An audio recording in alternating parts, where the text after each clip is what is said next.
शुरुआत कर रहे हैं सबसे पहले पार्लियामेंट की खबर के साथ। संसद में आज क्या हुआ, आइए जानते हैं। और सबसे पहले आज की इसी बड़ी खबर से आज की शो की शुरुआत करते हैं। शुरुआत संसद में स्पीकर पद को लेकर रार किस तरह से है वो आपको दिखाने जा रहे हैं। तस्वीरें सबसे पहले आपको दिखाते हैं। आज हंगामा हुआ और दो तस्वीरें उसकी वजह रही। पहली तस्वीर में आप ओम बिरला को देख सकते हैं और दूसरी तस्वीर में के सुरेश।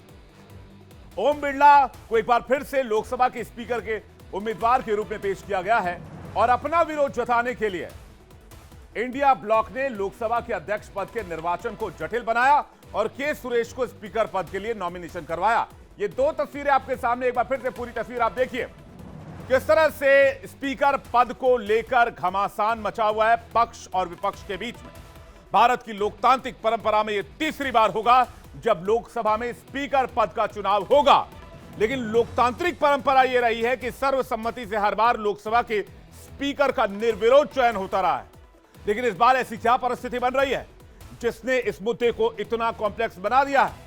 क्या विपक्ष की आक्रामकता या फिर लोकसभा स्पीकर पर पक्ष और विपक्ष के बीच का तकरार?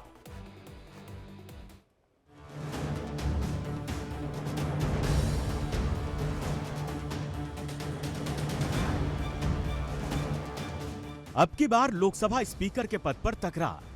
विपक्ष जानता है कि वो लोकसभा अध्यक्ष के पद पर जीत हासिल नहीं कर सकता, लेकिन इसके बाद भी उसने के सुरेश का इस पद के लिए नामांकन करवाया है। इसके साथ ही विपक्ष लगातार दबाव की राजनीति बढ़ाता जा रहा है, जिससे बाहर ये संदेश जा सके कि विपक्ष एक है और उसके कार्यकर्ता जोश में रहें। लोकसभा स्पीकर पद पर चुनाव के जरिए इंडिया ब्लॉक ने संसद के अंदर एक साइकोलॉजिकल बैटल खोल दिया है, जिसका फायदा वो बाहर लेना चाहते हैं।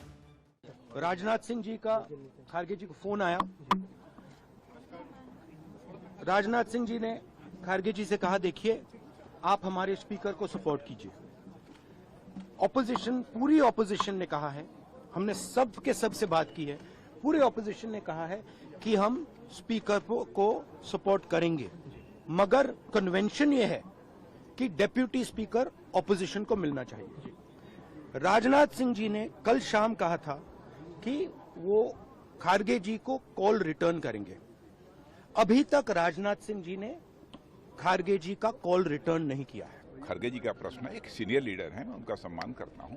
कल से लेकर आज तक उनसे 3 बार हमारी बात। विपक्ष अड़ा है कि सत्ता पक्ष लोकतांत्रिक परंपरा की अनदेखी कर रही है। सत्ता पक्ष अपने ईगो में है। अगर मोदी सरकार लोकसभा में डिप्टी स्पीकर के पद को विपक्ष को दे देता है तो लोकसभा स्पीकर पद के लिए कोई चुनाव न होता। हमारी राय पार्टी की है, वो है कि उपाध्यक्ष विपक्ष का हो और बाकी बातें अभी सब सामने आ जाएंगी। इंडिया ब्लॉक ने भी स्पीकर पद के लिए अपना उम्मीदवार घोषित कर दिया है। नहीं तो ये अच्छी बात है, क्योंकि इस बार विपक्ष बहुत मजबूत है, तो अगर अपना स्पीकर चुना है तो अच्छी बात है। कहीं न कहीं प्रश्न चिन्ह उठता है कि जब देश की जनता ने आपको एक संदेश भेजा है, आपको मेजोरिटी नहीं दी है, आपसे कहा है कि थोड़ा फेरबदल करिए, फिर भी आप उनको जारी रखेंगे, आप उनकी सपोर्ट में यूज करेंगे। आप वो स्पीकर साहब वो हैं जिन्होंने 130 से ज्यादा एमपी को सस्पेंड किया था, इतिहास में पहली बार हुआ था। लड़ाई देश को बताने की है कि विपक्ष जागरूक है, विपक्ष सतर्क है और जिस आशा के साथ देशवासियों ने विपक्ष को जिताया, आशीर्वाद दिया, उसी आशीर्वाद के साथ हम अपना कर्तव्य निभाएंगे। लेकिन सत्ता पक्ष इंडिया ब्लॉक पर आरोप लगा रहा है कि शर्तों पर इंडिया ब्लॉक समर्थन की बात कह रहा है और संसदीय कार्य मंत्री 2 दिन से बीच का रास्ता निकालने में लगे हैं। स्पीकर किसी एक पार्टी का नहीं होता है। स्पीकर पूरा सदन का संचालन करने के लिए एक सर्वसम्मति से बनाया जाता है। कांग्रेस पार्टी ने अगर स्पीकर पद को चुनौती देने के लिए नामांकन पत्र बढ़ाया है तो ये अफसोस की बात है, क्योंकि आज तक स्पीकर पद को लेकर के चुनाव नहीं हुआ है। रास्ता अभी कोई नहीं निकला है और ओम बिड़ला के साथ साथ के सुरेश ने अपना नामांकन भर दिया। अब 26 जून को लोकसभा पद के लिए वोटिंग होगी और यह तय होगा कि ओम बिड़ला ही 18वीं लोकसभा के स्पीकर पद पर आसीन होंगे। लेकिन एनडीए कह रहा है कि शर्तों के आधार पर संसदीय परंपरा नहीं चलती, बल्कि आपसी सामंजस्य से चलती है। लोकतंत्र में आखिर होता क्या है? लोकतंत्र में बातचीत से रास्ता निकलता है। तो बातचीत करने की बात उन्होंने कही, जिसको उन्होंने स्वीकार नहीं किया।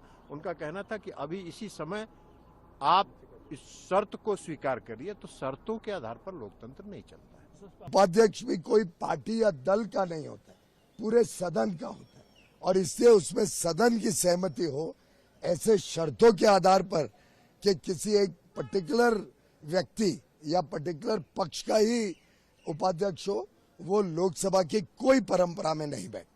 शर्तों के साथ जिस तरीके से विपक्ष सामने आया है कि आप डिप्टी स्पीकर के पद पर सहमति कीजिए, जबकि हम सब लोग उसके लिए चर्चा के लिए तैयार थे, पर उसके बावजूद शर्त रखना, उस पर अड़ना और इस तरीके से अपनी भूमिका को निभाना मुझे नहीं लगता कि उचित है। बहरहाल जीत सुनिश्चित है। एनडीए का जो उम्मीदवार होगा, हमारे पास क्लियर बहुमत है और हमारे बहुमत से ज्यादा हमारे पास बहुमत है, तो इसीलिए मतलब स्पीकर का जो हमारा एनडीए का जो कैंडिडेट है, ये अच्छे वोटों से चुनकर आएगा और विपक्षी दलों को हमारी ताकत की जानकारी होगी।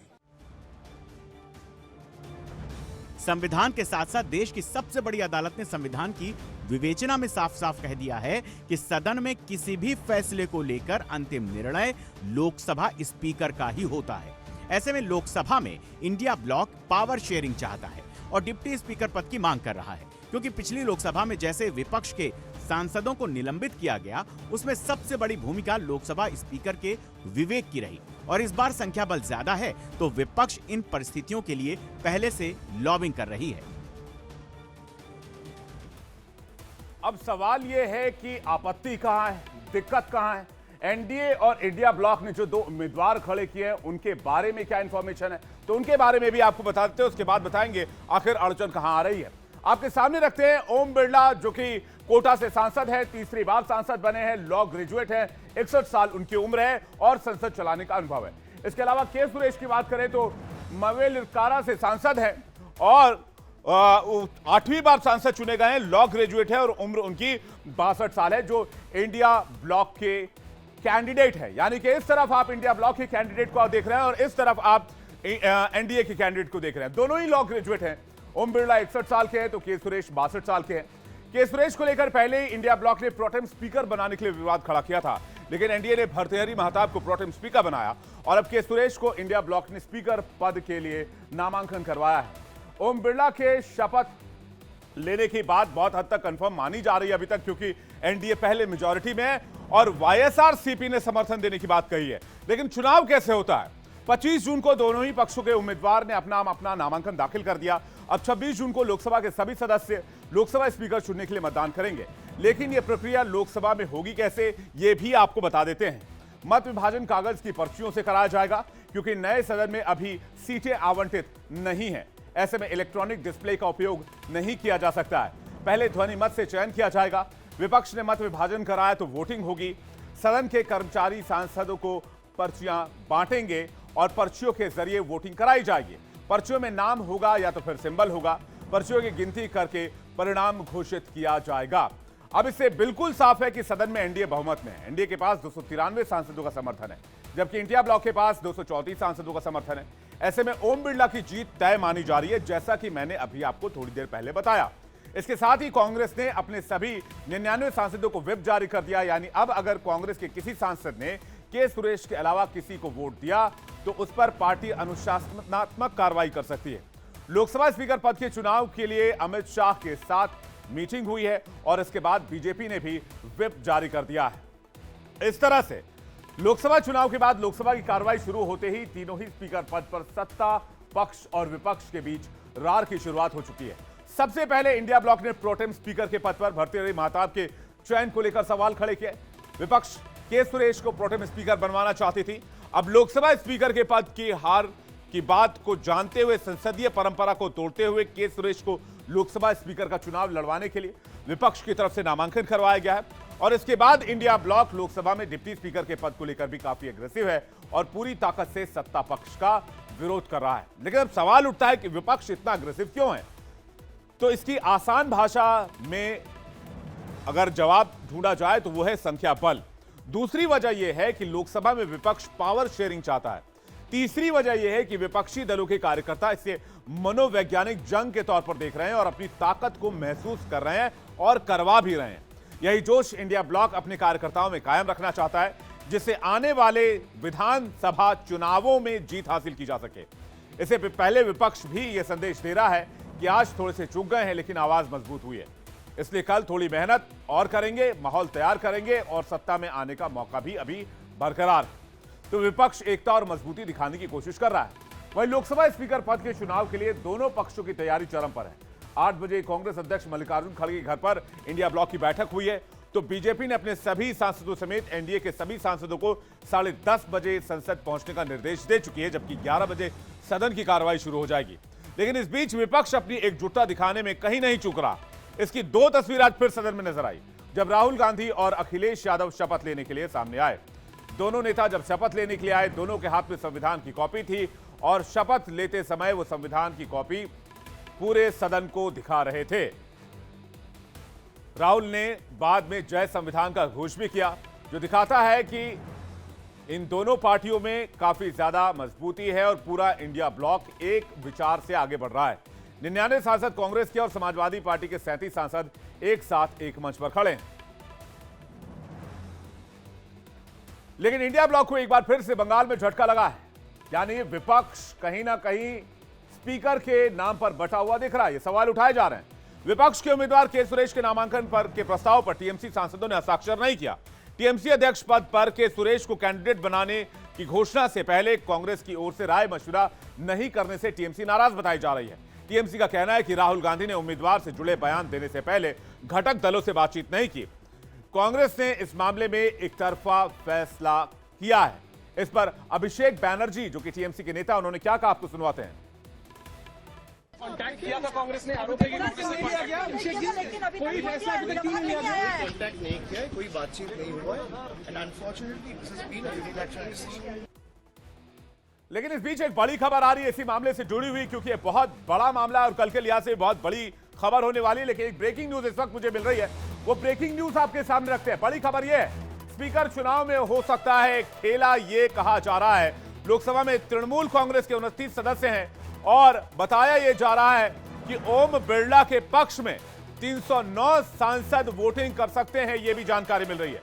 293 की संख्या इस वक्त एनडीए के पास है और 309 वोट पड़ सकते हैं, यानी कि ओम बिरला के समर्थन में एनडीए के सांसदों की संख्या से ज्यादा वोट आ सकते हैं। यानी कि इसमें आप समझ सकते हैं कि कुछ सांसद हैं जो स्पीकर पद के तौर पर ओम बिरला के समर्थन में वोट कर सकते हैं। बड़ी खबर इस वक्त की सूत्रों के हवाले से। अब अगर ऐसा होता है तो इंडिया ब्लॉक की एकता को बड़ा झटका लगेगा और अगर टीएमसी भी सदन से नदारद रही तो यह भी इंडिया ब्लॉक के लिए एक बड़ा झटका माना जाएगा। 18वीं लोकसभा में स्पीकर पद के चुनाव के लिए विपक्ष ने भी अपना उम्मीदवार उतारा है। विपक्ष का कहना है कि डिप्टी स्पीकर पद न मिलने की वजह से उसने स्पीकर पद के लिए चुनाव लड़ने का फैसला किया है। ऐसे में सवाल उठता है कि क्या विपक्षी पार्टियां भी इस फॉर्मूले को अपने राज्यों में लागू करती हैं जहां उनकी सरकार है। आइए देखते हैं आंकड़े क्या करते हैं। पश्चिम बंगाल में विधानसभा में स्पीकर विमान बैनर्जी हैं जो टीएमसी के हैं। आशीष बैनर्जी डिप्टी स्पीकर हैं, वो भी टीएमसी के हैं। बंगाल में टीएमसी की सरकार भी है, यानी कि स्पीकर भी अपना, डिप्टी स्पीकर भी अपना और सरकार तो है ही। तमिलनाडु में डीएमके की सरकार है। एम अपावू स्पीकर हैं जो डीएमके के विधायक हैं। डिप्टी स्पीकर के पिचंडी हैं, वो भी डीएमके के हैं। केरल में एलडीएफ की सरकार है, यहां ए शमशीर सीपीआई-एम के स्पीकर हैं, जबकि चिट्टायम गोपा कुमार सीपीआई के डिप्टी सीएम हैं और स्पीकर हैं। इसके अलावा कर्नाटक में कांग्रेस की सरकार है, जहां यूटी खादर कांग्रेस विधायक जो कि स्पीकर हैं और आरएम लमानी जो कि डिप्टी स्पीकर हैं। तेलंगाना में जहां कांग्रेस की सरकार है, जहां कांग्रेस के गद्दाम प्रसाद कुमार स्पीकर हैं और डिप्टी स्पीकर का पद यहां पर खाली है, यहां पर भी विपक्ष को डिप्टी स्पीकर का पद नहीं दिया गया। झारखंड में कांग्रेस जेएमएम की सरकार है, जहां रविंद्रनाथ महतो जेएमएम के स्पीकर हैं और यहां भी डिप्टी स्पीकर का पद रिक्त है, खाली है। पंजाब में आम आदमी पार्टी की सरकार है, कुलतार सिंह संधावन आम आदमी पार्टी के जो नेता वो स्पीकर हैं और जय कृष्ण सिंह डिप्टी स्पीकर है जो कि आम आदमी पार्टी के ही नेता। दिल्ली में आम आदमी पार्टी की सरकार है, रामनिवास गोयल के स्पीकर हैं आम आदमी पार्टी के और राखी बिरलान आम आदमी पार्टी की नेता डिप्टी स्पीकर है। हिमाचल में कांग्रेस की सरकार है, जहां कांग्रेस के कुलदीप पठानिया स्पीकर हैं और कांग्रेस के ही विनय कुमार डिप्टी स्पीकर हैं। लेकिन सदन में स्पीकर और डिप्टी स्पीकर के मामले को लेकर संघ के ढांचे को इसका आधार बनाया जा रहा है, लोकतांत्रिक परंपरा का हवाला दिया जा रहा है। तो मैं पूछना चाहता हूं इन राज्यों में लोकतांत्रिक परंपराओं का क्या हुआ? बहरहाल ये पक्ष और विपक्ष के बीच की राजनीति है, इसमें देखना होगा कि यहां पर नेता और सांसद क्या फैसला करते हैं और वोटिंग की सुर जाती है। लेकिन बुधवार को सुबह 11 बजे लोकसभा अध्यक्ष पद के लिए वोटिंग होगी। अगर इस चुनाव में ओम बिरला जीत जाते हैं तो उनका नाम इतिहास के उन 5 लोकसभा अध्यक्षों की सूची में जुड़ जाएगा जिन्हें इस पद पर 2 बार निर्वाचित होने का मौका मिला है। अब तक मधुवासी अयंगार और डॉक्टर गुरदयाल सिंह ढिल्लों, डॉक्टर नीलम संजीव रेड्डी, डॉक्टर बलराम जाखड़ और गंती मोहन चंद्र बालयोगी ने 2 बार लोकसभा अध्यक्ष पद पर रहने की उपलब्धि हासिल की है। इन सभी में किसी ने 10 वर्षों के दोहरे कार्यकाल को पूरा नहीं किया था। इस लिहाज से ओम बिरला के पास इतिहास बनाने का मौका जरूर होगा। लेकिन लोकसभा स्पीकर पद पर आखिर इतनी ज्यादा रार क्यों मची हुई है, इसकी महत्वता क्या है, यह भी मैं आपको जल्दी से बता देता हूं। स्पीकर सदन का संवैधानिक और औपचारिक प्रमुख माना जाता है। लोकसभा स्पीकर को कैबिनेट मंत्री का दर्जा प्राप्त होता है। सदन की कार्रवाई स्पीकर की देखरेख में चलती है। सदन चलने की सारी रूलिंग स्पीकर देते हैं। संसदीय बैठकों का एजेंडा तय करते हैं। विवाद होने पर स्पीकर नियमानुसार कार्रवाई भी करते हैं। स्पीकर मतदान में हिस्सा तब लेते हैं जब वोटिंग बराबर की हो जाए। सदन को स्थगित करने की शक्तियां स्पीकर के पास होती हैं। किसी भी विधेयक को धन विधेयक बनाने का अधिकार होता है। सदस्य की योग्यता और अयोग्यता पर भी फैसला स्पीकर ही करते हैं। तो ये पूरा मामला पक्ष और विपक्ष का स्पीकर को लेकर क्या रहा और कल क्या होने वाला है, एक तस्वीर हमने आपके सामने पेश करने की कोशिश की। लेकिन आज की एक और दिलचस्प तस्वीर आपको दिखाते हैं। जब पप्पू यादव शपथ ले रहे थे तो सदन के अंदर शोर क्यों मचने लगा? प्रणाम पूर्णिया, प्रणाम बिहार, सलाम बिहार, जोहार बिहार। हम राजेश रंजन और पप्पू यादव लोकसभा सदस्य निर्वाचित भेलाक उपरांत संविधानक शपथ लैत छी जे हम विधि द्वारा स्थापित भारतक संविधानक प्रति सत्यनिष्ठा ओ श्रद्धा राखब, जे हम भारतक संप्रभुता ओ अखंडता अक्षुण्ण राखब और जाहि पद पर हम बैसय वाला छी तकर कर्तव्यक विश्वासपूर्वक निर्भर करब। बहुत बहुत धन्यवाद के साथ रीनीट बिहार विशेष राज्य का दर्जा सीमांचल जिंदाबाद, मानवतावाद जिंदाबाद, भीम जिंदाबाद, संविधान जिंदाबाद। बहुत बहुत शुभकामनाएं। जानता हूँ आपसे ज्यादा न 6ठा बार सांसद हूँ, आप हमको सिखाइएगा और आप कृपा पर जीते हैं। मैं अकेला लड़ता हूँ। For the time I am the Indian for the time independent MP for the time. Not tell me ठीक है। सो आई टेल मी ये भगवान का नाम नहीं, ये मत बताइए। नहीं, ये मत बताइए। श्री अब पप्पू यादव कह रहे थे कि सामने बैठे नेता को कि आप कृपा पर जीते हैं, मैं मेरिट पर जीता हूं। और पप्पू यादव का ये वीडियो सोशल मीडिया पर इस वक्त बहुत ज्यादा ट्रेंड हो रहा है और बहुत ज्यादा इस पर रिएक्शंस भी आ रहे हैं। आगे बढ़ते हैं। अब आपको संसद में शपथ ग्रहण की एक और बात बताते हैं। हैदराबाद से सांसद असदुद्दीन ओवैसी शपथ लेने पहुंचे तो उन्होंने शपथ को एक बार फिर से राजनीतिक और धार्मिक रंग दे दिया। पहले तो असदुद्दीन ओवैसी ने उर्दू में शपथ ली। इसमें भारतीय लोकतंत्र में आजादी है, किसी भी भाषा में शपथ ले सकते हैं। लेकिन शपथ के अंत में जो असदुद्दीन ओवैसी ने कहा जब वो शपथ ले रहे थे, उसको लेकर विवाद की स्थिति बन गया। उस शब्द को सदन की कार्रवाई से हटाना पड़ा, सदन की प्रोसीडिंग से हटाना पड़ा। पहले आप सुनिए असदुद्दीन ओवैसी ने क्या कहा है, उसके बाद इसके पीछे के कारण आपको बताएंगे। मैं असदुद्दीन ओवैसी, जिसे लोकसभा का रुकन मुंतखब किया गया है, अल्लाह के नाम से हल्फ उठाता हूं कि मैं भारत की आइन पर जो कानून के मुजब तय पाया है एतकाद रखूंगा, उसका वफादार रहूंगा। मैं भारत के इक़्तिदार आला और सालमियत को बरकरार रखूंगा और जिस ओहदे को मैं संभालने वाला हूं इसके फ़राइज़ और वफादारी से अंजाम दूंगा। जय भीम, जय मीम, जय तेलंगाना, जय फ़लस्तीन, तकबीर, अल्लाहु अकबर। मैं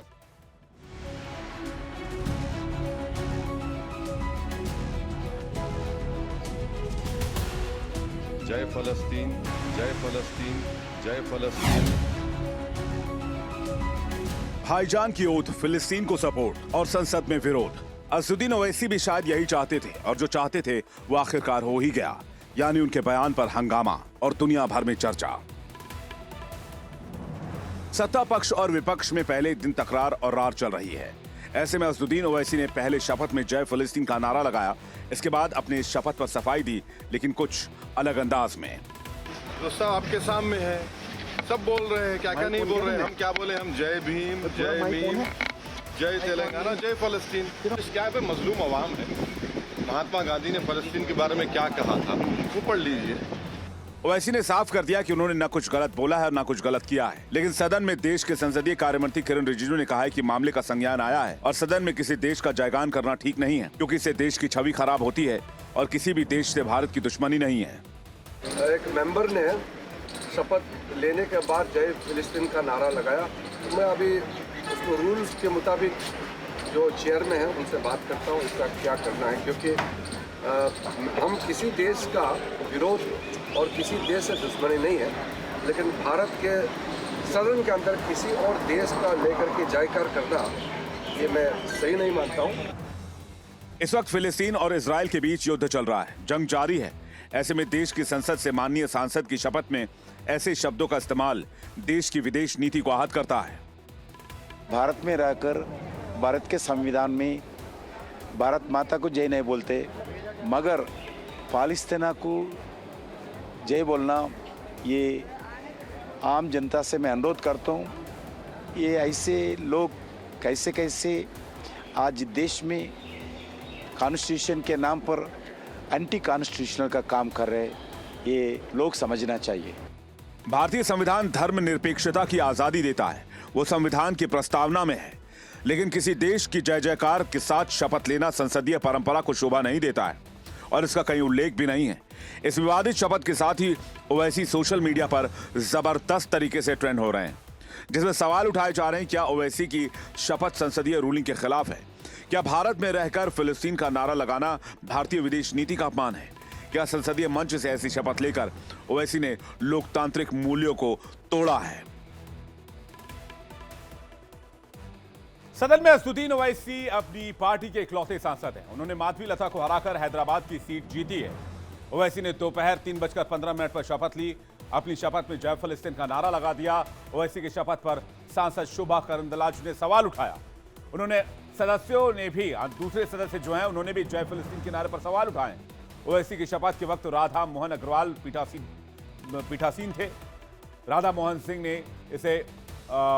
मोहन ने इसे रिकॉर्ड से निकालने का आदेश दिया और कहा कि इसे फौरन संसद की कार्रवाई से एक्सपंज किया जाए। यानी कि भले ही ओवैसी ने अपनी शपथ में जय फिलिस्तीन कह दिया हो, लेकिन हाउस की रूलिंग से इसे निकाल दिया गया है। वो संसदीय कार्रवाई का अब हिस्सा नहीं रहेगा। ओवैसी खुद वकील हैं, भारतीय कानून के जानकार हैं। ऐसे में वो जानते थे कि शपथ पर यह विवाद होगा, लेकिन सदस्यता अमान्य नहीं होगी। विवाद होगा तो फुटेज भी मिलेगी और राजनीति की नई स्ट्रीम भी तैयार होगी, आधार भी बनेगा। तो ओवैसी की टाइमिंग बहुत ही अचूक थी। इसलिए इस कृत्य के पीछे माइंडसेट क्या था, इस कारनामे के पीछे की मोडाइस ऑपरेंडी क्या थी, क्या पॉलिटिकल माइलेज लेना चाहते थे सांसद असदुद्दीन ओवैसी, यह समझना बहुत जरूरी है। एक तरह से इस जय फिलिस्तीन के नारे के जरिए असदुद्दीन ओवैसी मुसलमानों की रहनुमाई हासिल करना चाहते हैं, वर्ल्ड वाइड फैन फॉलोइंग तैयार करना चाहते हैं, मुसलमानों का बड़ा नेता साबित करना चाहते हैं खुद को। राजनीतिक तुष्टीकरण, पॉलिटिकल अपीजमेंट इसके सेंटर में नजर आता है। पार्टी को बड़ा बनाने के लिए मुस्लिमों का साथ हासिल करना उनका एजेंडा हो सकता है। AIMIM को बड़ी पार्टी बनाने के लिए बड़ा समर्थन हासिल करना उनका मकसद हो सकता है और हैदराबाद से बाहर AIMIM के लिए जमीन तैयार करना एक पॉलिटिकल एजेंडा हो सकता है। 2011 में जनगणना के हिसाब से, क्योंकि सेंसस 2011 के बाद इस देश में हुई नहीं, मुसलमानों की आबादी 17.2 करोड़ थी, लेकिन 2023 तक की आबादी बढ़कर 19.7 करोड़ हो चुकी है और यही वोट बैंक ओवैसी का सबसे बड़ा हिटिंग टारगेट एरिया है। ओवैसी जानते हैं कि आने वाले राज्यों के विधानसभा चुनाव में अगर मुसलमान साथ आ गए तो MIM एक मजबूत पार्टी बन सकती है। बिहार के पिछले चुनाव में 5 सीट हासिल करने में ओवैसी कामयाब रहे थे और जल्द ही बिहार में विधानसभा चुनाव होने हैं। इस लोकसभा चुनाव में उन्होंने अखिलेश यादव से गठबंधन की कोशिश की थी, लेकिन कामयाबी नहीं मिल पाई थी। इसके बाद उन्होंने 25 सीटों पर प्रत्याशी खड़ा करने की धमकी दी थी। बिहार में अगले साल चुनाव होने वाले हैं। ऐसे में ओवैसी जानते हैं कि इस बयान का असर कहां, कितना और कितने दूर तक जाएगा। इस बार ओवैसी संसद की गरिमा, मर्यादा, परंपरा इसलिए ताक पर रख गए। भले ही 5वीं बार संसद पहुंचे हो, लेकिन सांसद होने के नाते ओवैसी का ये बयान सवालों के घेरे में है और ओवैसी को इस वक्त देश ही नहीं पूरी दुनिया में देखा जा रहा था और ओवैसी ये बात अच्छी तरीके से जानते थे कि इससे अच्छी टाइमिंग नहीं हो सकती है पूरे देश में चर्चा में आने के लिए और पूरे न्यूज में हेडलाइंस बनने के लिए।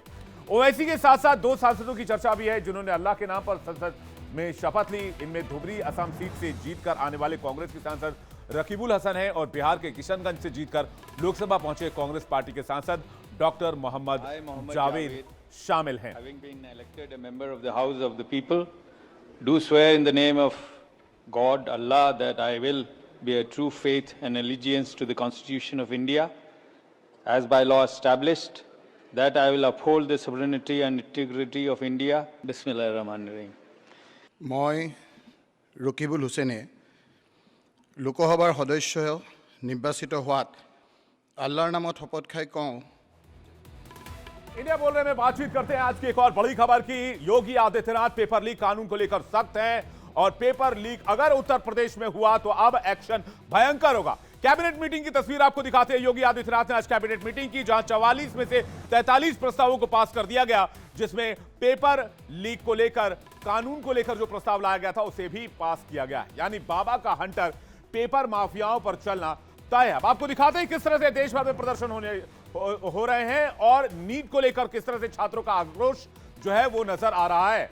आपको विजुअल तस्वीरें दिखाते हैं पूरे देश में अलग अलग क्षेत्रों में किस तरह से छात्रों का प्रदर्शन जो है वो जारी है। तस्वीरें देखिए आपके सामने किस तरह से छात्र प्रदर्शन कर रहे हैं।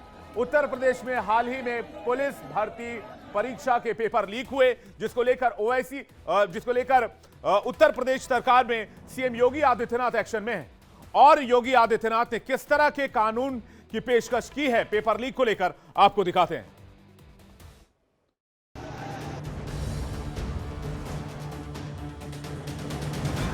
योगी का हंटर सॉल्वर गैंग पर ताबड़तोड़ एक्शन।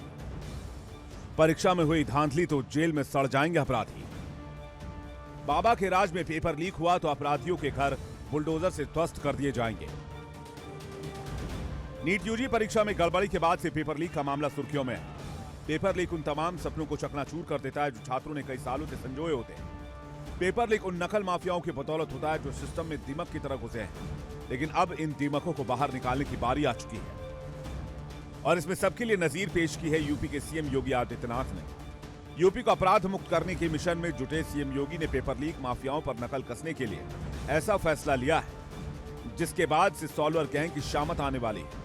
योगी ने साफ कह दिया है कि ये माफिया किसी भी सूरत में बख्शे नहीं जाएंगे। दरअसल यूपी में कई भर्ती परीक्षाओं में गड़बड़ी के मामले सामने आ चुके हैं। खासकर यूपी पुलिस की सिपाही भर्ती और ARO भर्ती परीक्षा के पेपर लीक होने के बाद सवाल खड़े हो गए थे।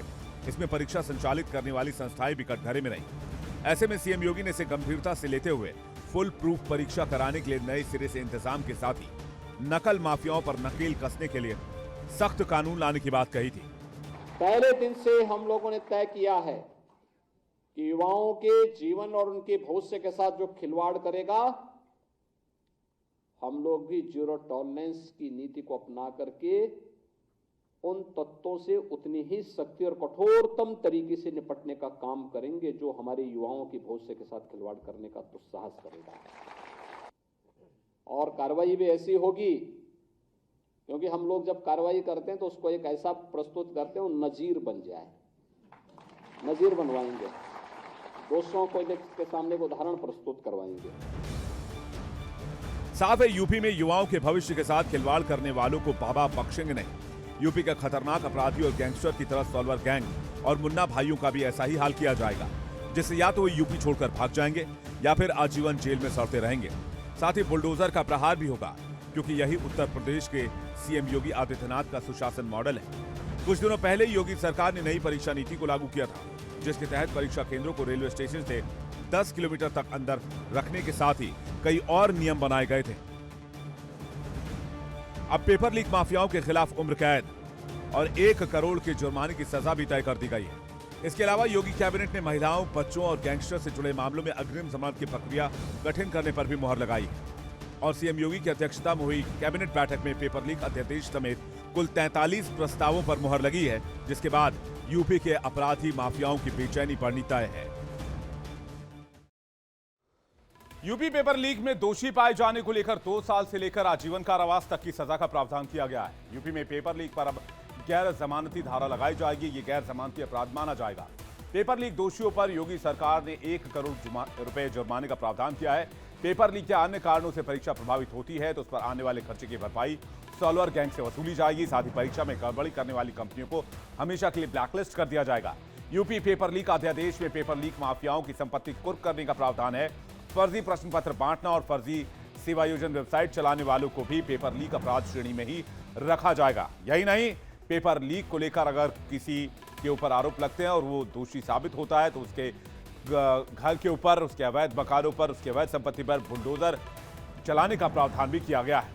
लेकिन योगी सरकार ने जो पेपर लीक माफियाओं पर नकेल कसने के लिए कानून लाया है, ऐसे ही कानून को पूरे देश में लागू करने की आवश्यकता है। क्योंकि नीट परीक्षा में धांधली के बाद से लगातार सवाल उठाए जा रहे हैं कि पेपर लीक का रैकेट कितना गहरा है, कितना बड़ा है, क्यों पूरा सरकारी तंत्र लगाने के बावजूद एग्जाम माफिया जो है उनके कब्जे में चले जाते हैं, माफिया धांधली करने में कामयाब हो जाते हैं। और सबसे बड़ा सवाल यह, आखिर देश में युवाओं के भविष्य के साथ खिलवाड़ पर लगाम क्यों नहीं लग पा रहा है, और इस पर राजनीति भी चरम पर है। फिलहाल नीट परीक्षा पेपर लीक मामले में सीबीआई एक्शन ले रही है और उसकी जांच सिर्फ पेपर लीक तक सीमित नहीं है। सीबीआई ने pan India solver gang, exam centres में धांधली, सेंटर सेटिंग और चीटिंग गिरोह की जांच भी कर रही है।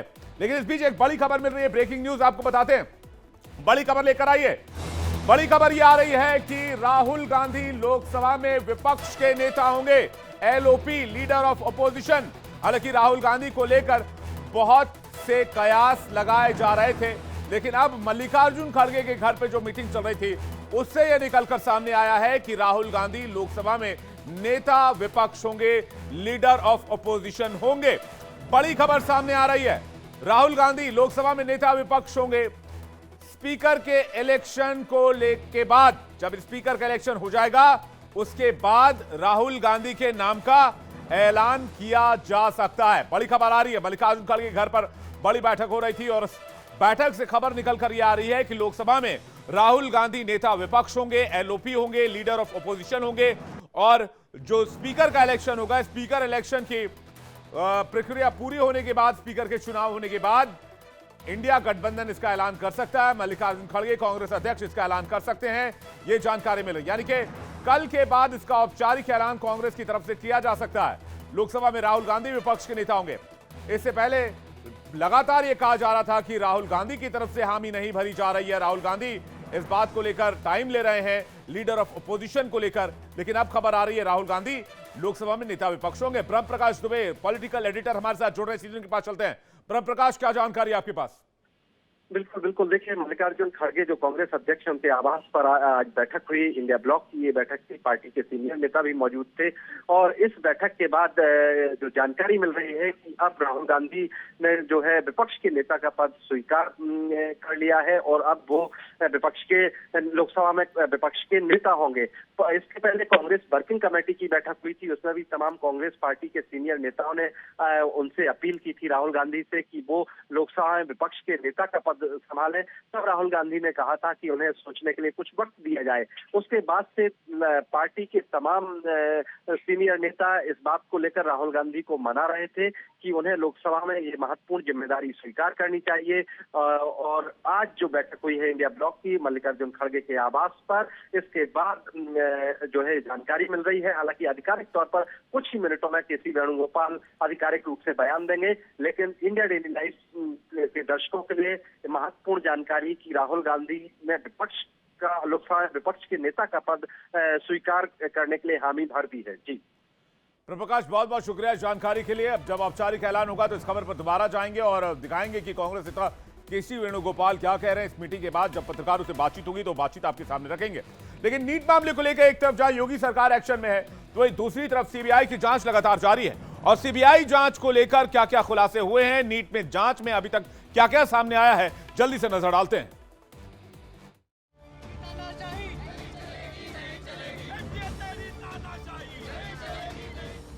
नीट यूजी परीक्षा में जिस तरह से पेपर लीक हुआ और उसको लेकर रोज नए खुलासे हो रहे हैं, उसने पूरी परीक्षा तंत्र को सवालों के घेरे में ला दिया। और पेपर लीक को लेकर सियासी भूचाल मचा हुआ है। संसद से लेकर सड़क तक संग्राम छिड़ा हुआ है। छात्र संगठनों ने भी सरकार और एनटीए के खिलाफ मोर्चा खोल रखा है। सियासी संग्राम और छात्रों के आक्रोश के बीच सीबीआई अब देश के भावी डॉक्टरों को तैयार करने वाली नीट यूजी को नीट एंड क्लीन करने में जुट गई है। सोमवार को ही सीबीआई ने 2 अलग-अलग टीमें पटना और गोधरा पहुंची और स्थानीय पुलिस से केस डायरी के साथ अब तक मिले सबूतों को इकट्ठा कर लिया। आपको बता दें, नीट मामले में अब तक 4 राज्यों में 26 गिरफ्तारियां हो चुकी हैं, जिनमें सबसे ज्यादा 13 गिरफ्तारी बिहार से हुई है। 3 गिरफ्तारी लातूर से महाराष्ट्र एटीएस ने की है। वहीं सीबीआई ने नीट पेपर लीक में अब तक 5 एफआईआर दर्ज की है। सीबीआई ने गुजरात, बिहार में 1-1 और राजस्थान में 3 एफआईआर दर्ज की है। सीबीआई जल्दी गिरफ्तार आरोपियों को रिमांड पर लेकर पूछताछ करेगी। इस बीच पटना पेपर लीक मामले में गिरफ्तार 8 आरोपियों ने कोर्ट का दरवाजा खटखटाया, लेकिन उन्हें कोर्ट ने भी सीबीआई जांच में दखल देने से इनकार कर दिया। पटना एडीजे कोर्ट में सुनवाई के दौरान जज ने कहा कि जांच अब सीबीआई के हाथ में है, लिहाजा जमानत पर सुनवाई अब 2 जुलाई को सीबीआई कोर्ट में होगी। अगर ईओयू ने चिट्ठी जो जारी हुआ वो आप मेरे को दे दिए तो मैं इसका सुनवाई लूँ। आज सुनवाई नहीं हो पाई क्योंकि पीपी साहब ने एक घंटे का मोहलत दिया है कि ईओयू द्वारा जो सीबीआई को हैंड ओवर की गई केस को, उसका लेटर जब मैं दे दूंगा तो ये केस जो है सीबीआई के पास सुनवाई की हो। इस केस में कोई राहत नहीं हो रही है। अगर सीबीआई के पास अगर ये मामला चला जाता तो सारा संजीव मुखिया से लेकर जितने भी पिटिशनर 8 पिटिशनर सभी मामला जो है सीबीआई के पास है। नीट पेपर लीक मामले में सिकंदर समेत कई सरगना पकड़ लिए गए हैं, लेकिन नीट पेपर लीक का मास्टरमाइंड संजीव मुखिया अभी भी गिरफ्त से बाहर है और ईओयू की टीम जगह जगह छापेमारी कर संजीव मुखिया को दबोचने की कोशिश कर रही है। वहीं सीबीआई की टीम भी संजीव मुखिया गैंग के सदस्यों की गिरफ्तारी के लिए एक्शन मोड में है। साफ है, नीट के नकल माफियाओं को अब किसी भी कीमत पर बख्शा नहीं जाएगा। केंद्रीय शिक्षा मंत्री धर्मेंद्र प्रधान पहले ही कह चुके हैं कि दोषियों के खिलाफ कड़ी से कड़ी कार्रवाई होगी। सरकार ने नया कानून लाकर पेपर लीक और गड़बड़ी के खिलाफ कड़ी सजा और जुर्माने का प्रावधान भी किया है। साथ ही शिक्षा मंत्रालय द्वारा गठित हाई लेवल कमेटी ने भी अपनी पहली मीटिंग कर ली, जिसमें मजबूत परीक्षा प्रणाली विकसित करने पर चर्चा हुई और 2 महीने के अंदर कमेटी अपनी सिफारिश शिक्षा मंत्रालय को सौंपेगी। लेकिन इन सब के बावजूद पेपर लीक पर सियासी संग्राम खत्म होने का नाम नहीं ले रहा है। पेपर लीक का मामला ये इसका बीजेपी से पुराना रिश्ता रहा है और आज भी आप देखिए जो राज्य में बीजेपी की सरकारें हैं वहीं सबसे ज्यादा। आज तो हमारी पार्टी ने बिहार में भी तस्वीर दिखा करके स्पष्ट कर दिया, एक्सपोज कर दिया सरकार को। केंद्रीय शिक्षा मंत्री जी को इस्तीफा देना चाहिए और इस नीट परीक्षा को रद्द करना चाहिए। ये सीबीआई जांच से ये सब जो लिपापोती का खेल चल रहा है बड़ी मछलियों को बचाने का, ये बंद होना चाहिए। 24 लाख बच्चों की जिंदगी बर्बाद हुई है नीट का एग्जाम पेपर लीक होने के कारण। तो अब सरकार को ये एग्जाम भी रद्द करना चाहिए, री एग्जाम कराना चाहिए। आप देश में कितने उम्मीदों से माँ बाप अपना पेट काट के पढ़ाते हैं बच्चों को और वो एग्जाम देते हैं, मेहनत करते हैं, कोचिंग करते हैं, पढ़ाई करते हैं दिन रात, उसके बाद उनका पेपर लीक हो जाता है, तो ये ठीक नहीं है। बिहार पुलिस की आर्थिक अपराध शाखा ने नीट पेपर लीक केस की रिपोर्ट शिक्षा मंत्रालय को सौंप दी है। सूत्रों के मुताबिक अब इस रिपोर्ट में ईओयू ने बताया कि 5 मई की सुबह सेंटर पहुंचने से पहले ही बिहार झारखंड के 100 से ज्यादा परीक्षार्थियों को नीट का पेपर मिल गया था, जिससे पता चलता है कि किस तरह से नकल माफियाओं ने नीट परीक्षा में गड़बड़ी फैलाई। ऐसे में सरकार को परीक्षा तंत्र को मजबूत बनाना सबसे पहली और प्राथमिक जरूरत है। नीट पेपर लीक धांधली मामले में अब तक सबसे ज्यादा चर्चा बिहार और झारखंड की थी, लेकिन अब इसके तार राजस्थान से भी जुड़ते नजर आ रहे हैं और जोधपुर का एक एमबीबीएस छात्र भी एम्स का इसमें शामिल था। ये जांच रिपोर्ट में खुलासा हो रहा है। क्या खुलासे हुए जांच रिपोर्ट में अब तक, आइए आपको बताते हैं। जोधपुर एम्स का एक एमबीबीएस छात्र नीट का फर्जी कैंडिडेट बना था। आरोपी छात्र मुजफ्फरपुर के डीएवी स्कूल के एग्जाम सेंटर पहुंचा था। आरोपी एमबीबीएस के स्टूडेंट का नाम हुक्माराम गोदारा है। आरोपी छात्र की तलाश में जयपुर से जोधपुर तक सीबीआई की दबिश दी गई। एमबीबीएस 3rd ईयर के स्टूडेंट हुक्माराम ने 4 लाख में सौदा किया था। आरोपी छात्र एग्जाम सेंटर में बायोमेट्रिक जांच के दौरान पकड़ा गया था। एग्जाम सेंटर संचालक ने आरोपी से माफीनामा लिखवाकर उसे छोड़ दिया था। सेंटर संचालक ने पुलिस को खबर नहीं दी, इसलिए वो भी अब सवालों और शक के दायरे में है। संसद में नीट पर भी बवाल देखने को मिला। 2 दिन में 2 हंगामेदार तस्वीरें सामने आई। कल संसद में शिक्षा मंत्री धर्मेंद्र प्रधान शपथ के दौरान जब वो पोडियम की ओर जा रहे थे, शपथ ले रहे थे, तो नीट नीट शेम शेम के नारे लग रहे थे। वहीं आज पूर्णिया के निर्दलीय सांसद पप्पू यादव जब शपथ लेने पहुंचे तो उन्होंने अपनी टी शर्ट पर #रीनीट लिखवा रखा था। ମୁଁ ଧର୍ମେନ୍ଦ୍ର ପ୍ରଧାନ ଲୋକସଭାର ସଦସ୍ୟ ରୂପେ ନିର୍ବାଚିତ ହୋଇ ଈଶ୍ୱରଙ୍କ ନାମରେ ଶପଥ କରୁଅଛି ଯେ ମୁଁ ବିଧି ଦ୍ୱାରା ସ୍ଥାପିତ ଭାରତର ସମ୍ବିଧାନ ପ୍ରତି ଶ୍ରଦ୍ଧା ଓ ନିଷ୍ଠା ରଖିବି। ମୁଁ ଭାରତର ସାର୍ବଭୌମତ୍ୱ ଓ ଅଖଣ୍ଡତା ଅକ୍ଷୁଣ୍ଣ ରଖିବି। अब बात करते हैं आज की दिल्ली से आई बड़ी खबर की। अरविंद केजरीवाल का क्या हुआ? क्या अरविंद केजरीवाल को राहत मिल पाएगी? क्योंकि केजरीवाल के जेल, बेल और सियासी खेल के बीच फंसे होने की तस्वीर अब सामने आ रही है। अरविंद केजरीवाल को दिल्ली हाईकोर्ट से झटका लगा। दिल्ली के सीएम अरविंद केजरीवाल अभी तिहाड़ में ही रहेंगे। हाईकोर्ट ने दिल्ली शराब घोटाले से जुड़े मनी लॉन्ड्रिंग केस में मंगलवार को अरविंद केजरीवाल को जमानत देने से इनकार कर दिया, जिसके बाद साफ हो गया कि अरविंद केजरीवाल को फिलहाल इस मामले में राहत मिलती नहीं दिख रही। इस मामले में आम आदमी पार्टी अब सुप्रीम कोर्ट जाने की तैयारी कर रही है। लेकिन कोर्ट में क्या हुआ? हाईकोर्ट ने निचली अदालत में केजरीवाल को शराब घोटाले में दी गई जमानत के फैसले को रद्द कर दिया। दरअसल निचली अदालत में इस मामले में केजरीवाल को जमानत दी गई थी, जिस पर बाद में ईडी ने हाईकोर्ट का रुख किया। हाईकोर्ट ने 25 जून तक के लिए फैसला आने तक केजरीवाल के जमानत पर रोक लगाई थी। राउज एवेन्यू कोर्ट के फैसले पर बरकरार को जो रोक लगी थी, राउज एवेन्यू कोर्ट ने जो जमानत दी थी, उस जमानत के फैसले को कोर्ट ने रोका। कोर्ट ने मामले की सुनवाई करते हुए कहा कि निचली अदालत की अवकाशकालीन पीठ यानी कि वैकेशन बेंच ने केजरीवाल को जमानत देते समय अपने विवेक का इस्तेमाल नहीं किया। हाईकोर्ट ने कहा, हमने दोनों पक्षों को सुना है, लेकिन निचली अदालत ने ईडी के दस्तावेजों पर गौर नहीं किया। निचली अदालत ने पीएमएलए की धारा 45 की दोहरी शर्तों पर गौर ही नहीं किया। बहरहाल अभी तय हो गया है कि फिलहाल केजरीवाल को राहत नहीं है और अब केजरीवाल के वकील जो हैं वो सुप्रीम कोर्ट जाने की तैयारी कर रहे हैं। वो कह रहे हैं कि वो सुप्रीम कोर्ट में इस मामले पर अपील करेंगे। इधर दिल्ली के जल संकट पर समाधान तो निकलता नहीं नजर आ रहा है। एक तरफ केजरीवाल अंदर है, दूसरी तरफ दिल्ली में जल संकट, और इस जल संकट को लेकर सियासत भी खूब हो रही है। अनशन करते हुए आतिशी देर रात कल दिल्ली के अस्पताल पहुंचाई गई। ऐसे में दिल्ली का जल संकट कैसे दूर होगा, इसका रोड मैप फिलहाल किसी के पास नजर नहीं आ रहा। दूसरी तरफ सीएम अरविंद केजरीवाल जेल के अंदर ही है।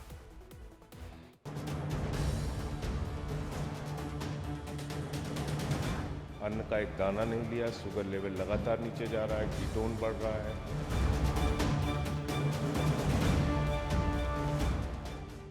दिल्ली के हक का पानी दिलाने की मुहिम में जुटी दिल्ली की जल मंत्री आतिशी को 24 जून की देर रात अस्पताल में भर्ती कराना पड़ा। डॉक्टरों की सलाह के बाद उन्हें दिल्ली के एलएनजेपी अस्पताल में आईसीयू में शिफ्ट कर दिया गया। राजधानी दिल्ली में पानी की सियासत जोरों पे चल रही है। इसको लेकर के आम आदमी पार्टी और भारतीय जनता पार्टी एक दूसरे पर और कांग्रेस भी एक दूसरे पर सवाल उठा रही हैं। मैं बताऊं कि 21 तारीख से दिल्ली की जल मंत्री आतिशी पानी को ही लेकर के धरना पर बैठी हुई थी, जिसके बाद उनकी आज सुबह 4 बजे तबीयत खराब हुई। उसके बाद मैं दिखाना चाहूँगा कि यही एलएनजेपी अस्पताल है जहाँ पर उनको भर्ती कराया गया और उनका इलाज आईसीयू में अभी भी चल रहा है। डॉक्टर का कहना है कि उनकी तबीयत अभी स्थिर है। दिल्ली वालों के पानी की मुसीबत खत्म कब होगी ये किसी को नहीं पता, लेकिन पानी के मुद्दे पर जमकर सियासत जरूर हो रही है। पिछले 4 दिनों से लगातार आज 5वां दिन हो गया अनशन पे हैं। अन्न का एक दाना नहीं लिया, शुगर लेवल लगातार नीचे जा रहा है, कीटोन बढ़ रहा है, बीपी गिर रहा है। तो ऐसी स्थिति में डॉक्टरों की सलाह पर इनको तुरंत एलएनजेपी हॉस्पिटल में एडमिट कराया जा रहा है। 43 शुगर लेवल अपने आप में बहुत ही खतरनाक है। आतिशी के अनशन को लेकर सांसद स्वाति मालीवाल ने तंज कसा है। स्वाति मालीवाल ने सोशल मीडिया प्लेटफॉर्म एक्स पर क्या लिखा, ये भी देख लीजिए। आतिशी जी गांधी ने अनशन की पवित्र विधि को सत्याग्रह का नाम दिया था। सत्याग्रह जो हमेशा सच्चे और पवित्र मन से किया जाता है। मैंने 2 बार अनशन किया, एक बार 10 दिन और एक बार 13 दिन। मेरे अनशन के बाद देश में बच्चों के बलात्कारियों को फांसी की सजा हो, ऐसा कानून बना। संघर्ष की राह बहुत मुश्किल होती है। कई साल जमीन पे संघर्ष करके ही अनशन करने की शक्ति हासिल होती है। दूसरों के बारे में पूरा दिन झूठी और गंदी बातें बोल कर नहीं। खैर, आशा है जल्द आपका स्वास्थ्य ठीक होगा और आप दिल्ली के लोगों के लिए काम करेंगी। इससे पहले सुप्रीम कोर्ट में 12 जून को दिल्ली जल संकट को लेकर सुनवाई की गई थी। कोर्ट ने दिल्ली की आप सरकार को पानी की बर्बादी और टैंकर माफिया को न रोक पाने को लेकर फटकार लगाई थी। दिल्ली सरकार से कहा था कि जल संकट गहराता जा रहा है, आपने अब तक टैंकर माफिया को लेकर क्या एक्शन लिया है? पानी की बड़ी मुश्किल है बेटा, पानी मिलती नहीं है, धक्के खाने पड़ते हैं। यहाँ 6 बजे आते हैं, अब पता नहीं फिर कब आएगा। बर्तन अभी खाली है, हमारे रख दिए। सरकार के बोलो, सरकार कोई सुनाई करते है यहाँ पर? पानी की दिक्कत इतनी है, जगह जगह पर पानी की समस्या खड़ी हो रही है। अब पानी पहले तब भी आता था, लेकिन अब तो बिल्कुल ही नहीं आ रहा है पानी, और आता भी तो थोड़ा बहुत आता है। इतनी जनता है, इतनी जनता के बीच में थोड़ा सा पानी क्या होगा? दिल्ली के